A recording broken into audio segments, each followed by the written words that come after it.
Abantu bakomthwakazi baphatheke kabuhlungu ngendlela uhulumende waseZimbabwe ophatha ngayo abantu besizwe sikaMzilikazi.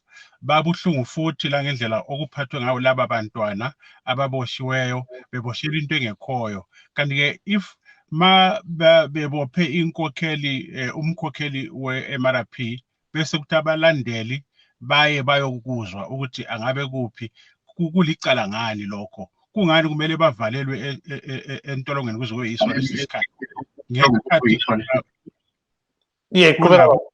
na yonke into kunjenje. Asikwazi nokuthi bagcineke kahle, asikwazi nokuthi bazophuma bephilile or bazophuma sebehotshe imikhuhlane. La ngaphandle kwalokho nje ziningi izinto ezenziwa kumthwakazi ezimhlukumezayo, azobona ukuthi kungcono bambisane naleli bandla eselibeke kwacaca ukuthi lilwela umthwakazi, ukuthi makuyiwa bhikishwa esikhungweni lesi sikahulumende waseZimbabwe lapha eSouth Africa, ukuze umhlaba wazi ngoba iSouth Africa lapha eAfrica iliziko lezwekazi. Yonke into eyenzeka la eSouth Africa umhlaba wonke kuba lula ukuthi onozindaba bazicuphe lezo zindaba zisakazeke zigcwala umhlaba.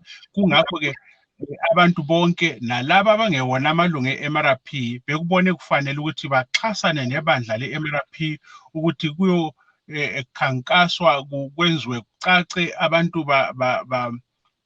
bakwenza umhlaba wazi ukuthi isimo esenzakala eZimbabwe akusiso simo esiqondileyo. Umthwakazi ucindezelwe, abantu bakhe abavunyelwa ngitsho nokuthi bakhononde ngento encane nje ebaphathayo. Uzokhumbula ukuthi laba abafana icala labo kube yikuthi bayodiliza uhlelo lwaseNtabazinduna lokuthi kuthathelwe leya plazi liphiwe umuntu weZanu.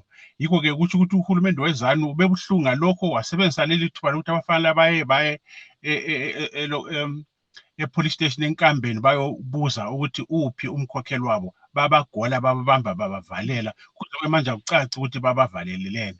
Yikho-ke singumthwakazi wonke jikelele silapha eSouth Africa siyakukhuthaza ukuthi abantu baye khona bazwakalise ubuhlungu bawo, umhlaba wazi ukuthi sikusiphi isimo kulelazwe laseZimbabwe.